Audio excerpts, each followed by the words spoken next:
Caitlin, please tell these fine people what you just did with your Apple Watch when you walked out of the movie. I just wanted to see what my heart rate was, and I didn't have one. So the movie scared her heart right at. Stopped my heart. Right in its tracks. Oh my God. I do have a heart rate now, however. It's back. back, and it's 88, which is rather high for a resting heart rate. It's still high. So, is it? I'm unwell.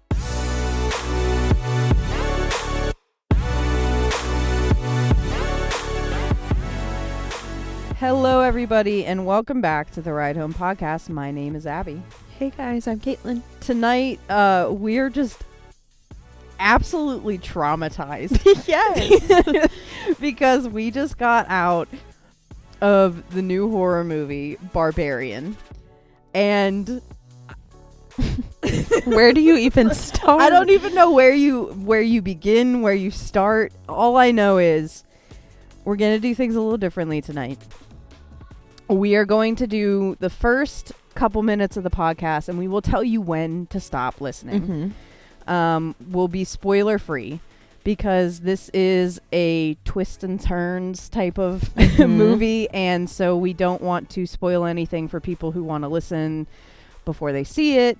And then for those who either have seen it or don't plan on seeing it, we'll do a latter portion of the podcast where we will go into it and unpack it in the way this movie deserves. Exactly. So I will give you guys a warning. You'll know. You should do like the Wheel of Fortune ding, like when Vanna White hits a letter. So just kicking it off with the spoiler-free portion. Caitlin, coming out of the theater, what are your thoughts? Whew. My thoughts are I'm scared, and also just have a lot of questions that maybe you will have answers for and maybe you won't. Probably not. And it'll just be too. Like unanswered questions into the abyss. But I do think that it was clearly effective as a horror movie. Mm-hmm. And I'm scared. Yeah. In the movie, I was trying to think of like, what's the last film that like got me like this as a horror movie? And I couldn't think of it. Okay.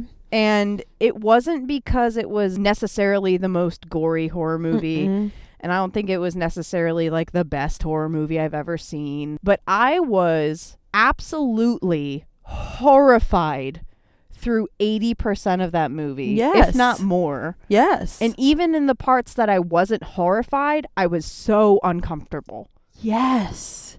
So uncomfortable, so uneasy. It was the most effective suspense I've seen in a very long time. It was the most effective use of the environment, and also, and we talked about this very recently on our ET episode, that music was incredible. Oh my God. So actually, this is funny. I heard someone, when we walked out of the theater and you went into the bathroom, there was like a small group of people talking about the movie who were also in it with us. And I heard someone say Insidious, and that stuck with me. Yeah. Because honestly, I'm not sure I've heard a horror film scored like Insidious until this movie. Yeah. Like as far as what the music did. As far as how effective it was with the building of tension, with the building of suspense, and also the unsettling feeling that it gave you. Some of the tracks actually sounded a little bit like the Insidious tracks with the choir of women just going woo! Yeah. But also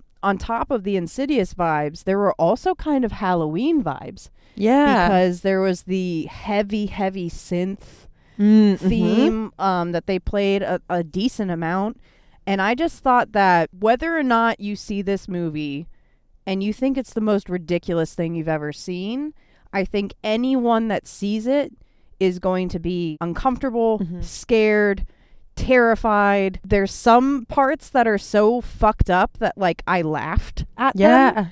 And like, again, it's not a groundbreaking movie by any means, but it was so effective at what it was doing that like it's okay. I loved it. I loved it too. Yeah, you did? Yeah. I was a little worried it was too much for you. I mean, there were parts of it that I could have done without, but it's like, I understand. You took your Ritalin, so you were prepared. You were ready. Yes, my senses were ready. I will have to admit, I did have my ears plugged for probably 75% of the movie. Yeah, I was giving myself a little bit more credit, but if you have ADHD out there, I really need you to message us and let us know what your reaction to horror movies is. Yeah, does anyone else plug their ears? I can watch it. So when I was like in middle school and high school, I used to close my eyes and plug my ears. Oh my God. So like I saw like no movie. It's growth. Yeah, so now I can watch it because I realized I was like, well, I can't see what's happening.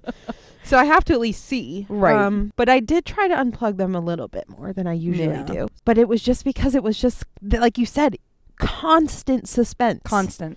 The entire thing was suspenseful. And there were scenes. Literally from the beginning. Yeah. I'll just do, since we said like from the beginning, I'll just do a brief synopsis, spoiler free. Sure. Where a woman named Tess books an Airbnb because she's in Detroit for a job interview. Mm-hmm.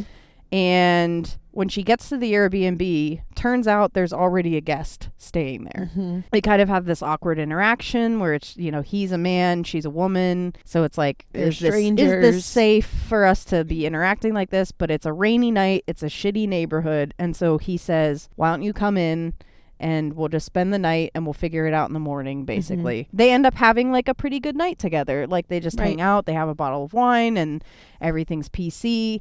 And then they find a creepy basement. And that's all I'm going to say. That's all we can say. That's literally all. Yeah. I have to say that some of those introductory scenes, when it's just the two of them getting to know each other, it's Bill Skarsgård and Georgina Campbell. Their scenes, I will say, were some of the best just straight dialogue scenes I've seen in a horror movie, because a lot of horror movies, it's either like really short, quick scenes to set up the beginning of the plot, or it's like genuinely terrible acting. And you're just trying to get through that beginning portion, and you're just sitting there like, oh my God, when is the like scary stuff gonna happen? Like, when is it actually gonna start? These two actors were so good at making you feel unsafe with her. Yeah. And then you also let your guard down at the same time that she does. Yes. Where he is really kind of creepy and like insistent on her staying, and he's trying to get her to drink tea, and he's, you gotta stay. It's a really bad neighborhood. You have to stay. And then like they find things in common and you start letting your guard down. And then like the very next scene, there's tension again. And it's, that process of like high tension, letting your guard down, high tension, letting your guard down was such a better build up into the actual crazy part of the movie than 90% of the horror movies out there. Oh, 100%. Yeah. I also thought that it was like you were saying with the build up of the tension and then the kind of letting your guard down, the pacing of that cycle throughout the entire movie was incredible. Yes. Because that's my favorite. I mean, I always remember when I leave a horror movie, the moments of like levity when it like breaks out of the horror. And I thought there were just the right amounts. Yeah. At the exact right times. Yeah. Like it was, the timing of that was perfect. The timing, and also, again, I'm just going to have to like commend the acting across the board. And there is a character in the movie. It's not just these two characters through the whole movie. There are some flashbacks. There are, some other characters, the classic cops in a horror movie, all that. There's another character that's played by Justin Long. And I thought his performance was amazing. I love Justin Long. I always love him. Isn't he great? He's so great. I love Jeepers Creepers. It's kind of some people hate it. Some people love it. It's a little wackadoo, but there are some really great scenes and shots in it.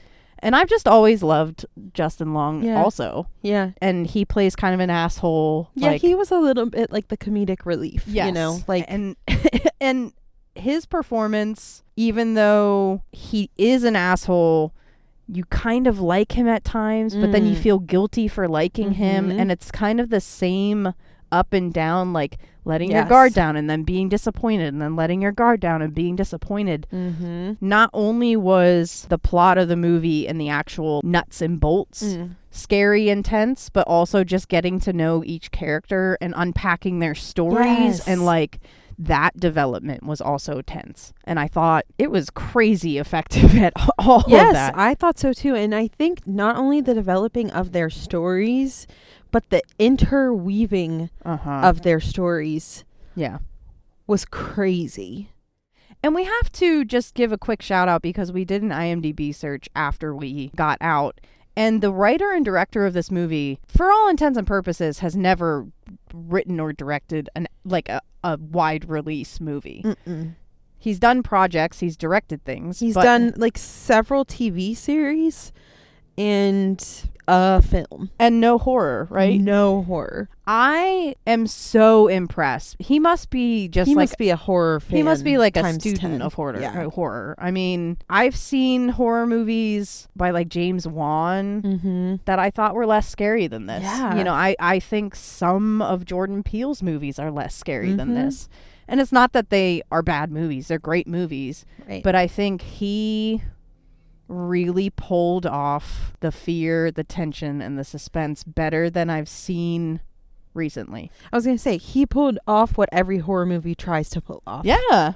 But he like actually pulled it off. Right. Like he knocked it out of the park. And it's like, I hate that we keep saying effective, but it's like, I don't know what else to say. Like it was one of the most effective horror movies I have seen in a very long time. Yes. I'm just going to say that. I agree. And I think the problems that one might have with it can be very easily overlooked. I think so too. For what you get out of the rest of the movie, I think you just kind of take it with a grain of salt. I feel like. Yeah. That's how I felt. That being said, that is going to conclude our spoiler-free portion of the podcast. I highly suggest if you like horror and you aren't afraid of a little bit of gore, a lot of suspense, and some sick and twisted moments. Yes. 100% go see this movie. If that's not your thing, don't see it. Like, please don't see this movie unless that is your thing and you know that is something that you will enjoy. It is fucked up. It's extremely fucked up. So if you don't like that feeling, please don't go.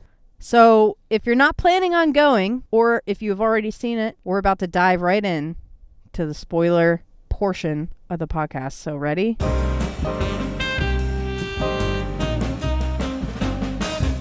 Hello. We have now entered the spoiler section of the podcast. Buckle up.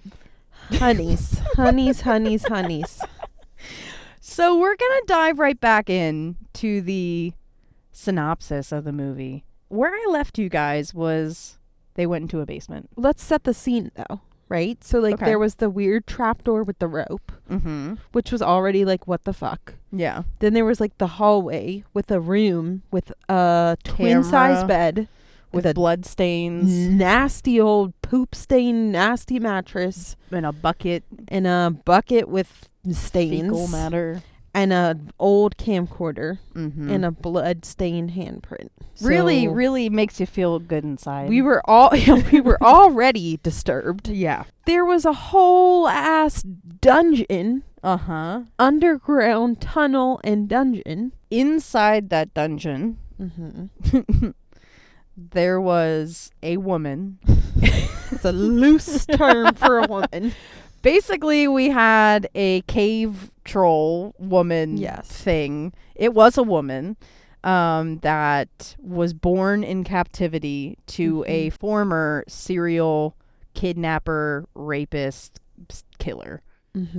And turns out this serial killer, rapist, murderer, kidnapper was living in this dungeon underneath this house since the 80s with his incest daughter. Yes. And she is fucked up. Yes, she is. So her one piece of entertainment is this video that he purchased back in the 80s, which is a how to breastfeed your baby video. Mm-hmm. And the second that video was playing, I felt the blood leave my head. Mm-hmm. I felt myself go pasty white because I was like, oh no, there's going to be a breastfeeding scene. Yeah. And there was. Like, oh my God. But listen, again, this movie was on crack. It was so insane. But like, it was so scary. And I know that saying this out loud, and people who probably like don't watch a lot of horror movies are probably going to listen to this podcast and be like, what the fuck? Like, guys, what is wrong with you? How did you like this movie? You have to like horror to like you this have movie. to like horror because like if you movie. haven't gone through like the regimen of like normal horror movies that everyone else has seen, like you will not be okay to watch this. And I would highly suggest watching, if you like want to warm yourself up to something like this, is watching Mother or even Midsummer or Hereditary. Yes. So think more on like the weird, disturbing, that vibe. And like less, a little like, bit slasher. psychologically damaging. Yes. Like yeah. like to be honest, like, you don't need to go watching Terrifier to get to this point. It's nowhere close to X-rated horror movie for sure. But it's messed up. It's really messed up. And like I'm afraid to like be a mother and breastfeed my baby now. Like I'm a little bit thinking I'm a little bit traumatized on breastfeeding. Yeah.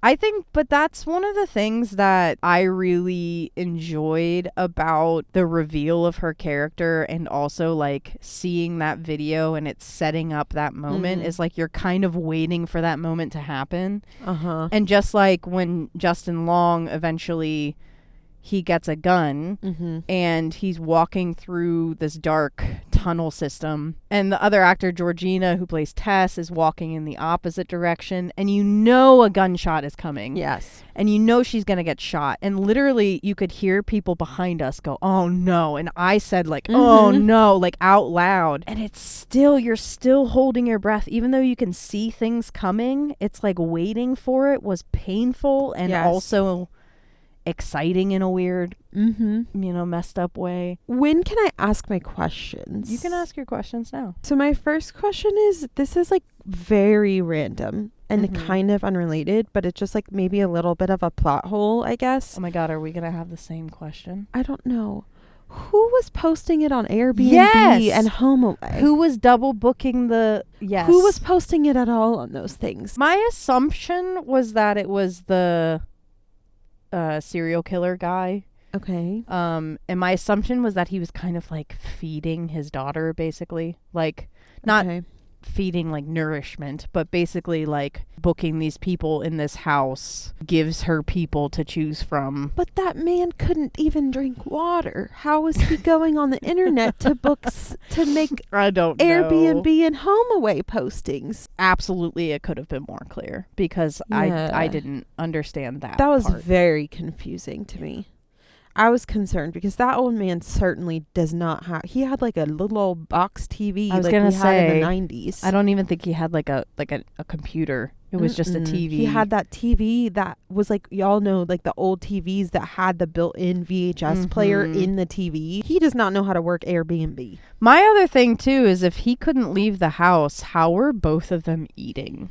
And drinking? I guess maybe they were like living off of like the supplies that like Airbnb people would bring, and that's why like that's why they were like creeping around in the house while they were sleeping. Maybe they like gather supplies.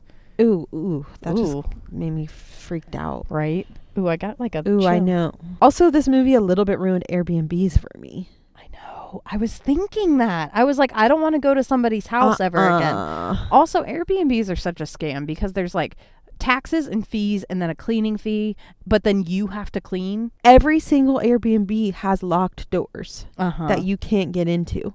Now, I'm not saying every single Airbnb out there has a dungeon and most of it is tunnel. Like the owner's like, stuff that they don't want. It's like their personal items or but whatever. But it's still creepy. No one likes seeing a locked door. I don't think I can do it. No. At least not for the foreseeable future. You know what? I kind of agree with you. And I don't usually get like messed up from horror movies, but that concept is really terrifying. Especially because like Justin Long is the owner, and when he shows up and like he has his own keys, but there are people already there. They had keys from the lockbox, and there are these people who are staying there already. It's like, how do you know that the last person left? They could just be there still. Oh God. Oh, we're never staying at an Airbnb again. It couldn't be us. Will never be us. Okay, well, now that's a whole thing. My other question, I guess, was more just so I'm a little bit confused about how she meaning the Barbarian, I guess, if that's who we're probably calling. So they kind of made it sound like it was like multiple generations worth of incest. So my assumption is that he kidnapped these women, got them pregnant, they had a baby, and then he would kill them. And then that baby would grow up, and then he would make them be a mother, and then kill them, and then repeat the process. So basically, by the time you get to this lady, she is just the most like, she's basically a monster, right, with like super strength. And yeah, she ripped a guy's arm off and beat him with it. She beat him with, oh my God. And then she like popped Justin Long's head, like literally just popped it. And you know what? Like, again, if I'm saying this to somebody that doesn't like horror, they're going to be like, what are you guys watching? But somebody who does, like, who loves horror, you're going to see this and you're just going to be like, oh man, like that's a horror movie. Yep. Like, that's what it's supposed to be. It was funny because the people that came out of the theater, like right before us, I think that you said the guys said it was like a -10. They were all saying it was horrible. They all hated it. But then they were talking about other horror movies, and I could tell that their taste in horror movies was kind of like middle of the road. I was gonna say PG-13. Yeah, it's kind of like surface level horror. The only reason I know that it goes past that is because of you, because you forced you into you like hold my eyes open and like make me watch horror movies. It's like Clockwork Orange. No, I'm not forced to watch horror movies. I actually love horror movies, but I was those people. Like, I was at that level. And you also still, there are some things that I watch that I don't let you watch either. Yes, Abby knows my limits. Yeah. And so if she tells me that I can't watch it, I just say, okay, I'll be in the other room watching The Office. Thank you. I'm just gonna dive right in and say this was a large popcorn for me. Yeah, I think it was a large for me as well, because the only reason I'm going to give it a large is because it scared the shit out of me. And that's what a horror movie is supposed to do. That's the thing too. I know we've had this conversation a couple of times with movies that we've seen this year where it's just like, hey man, just sit back and enjoy the movie. Right. And I really like that 2022 in general as a whole has been really leaning into that. It's been a lot of movies like back to back to back to back where it's just like accepting what it is, delivering, and being unapologetic about it. Yeah. And I am just so happy with that current state of movies, I guess. Me too. It's wonderful because, like you said, it's so nice to go to the movies and it's like, that's a movie that didn't take itself too seriously. Yeah. But it was still amazing at what it was trying to do. Right. It still nailed it. And I think, critics are agreeing with us. It has a 92% on Rotten Tomatoes. I have a hard time believing anyone that sees that could be like, oh man, that wasn't scary, unless you were like a 12-year-old boy who wants to look cool. You know what I mean? Speaking of 12-year-old boy, there was a 12-year-old girl in that movie. That was not and appropriate. I felt very uncomfortable about that. I know. And they didn't leave. They did not leave. You know, I usually don't say this for horror movies because like I was watching Final Destination in like a friend's basement when I was 14 and loving it. But I don't think you should have your kid watch this unless they're like over 16. I would definitely agree with that. And 16 might even be young too. I was going to say 18, honestly.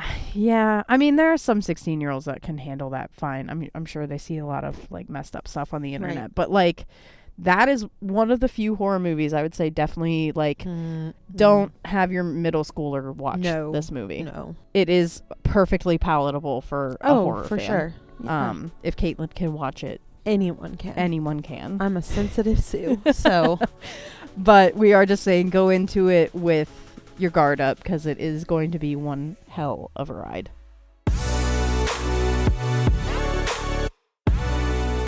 All right, everybody, that does it for us. I am actually going to post a poll because there are 3 movies coming out next week and we really can't pick which one. The prequel to X, Pearl, is coming out. There's a Saoirse Ronan kind of period murder mystery called, I think, See How They Run. And then Viola Davis's movie, The Woman King, is also coming out. So I'm going to make a little post. Please vote on it so that we have as much input as possible. So if you don't follow us already on Instagram, go follow us. Please vote. And we will see you guys next week. Thanks for joining us on the ride home.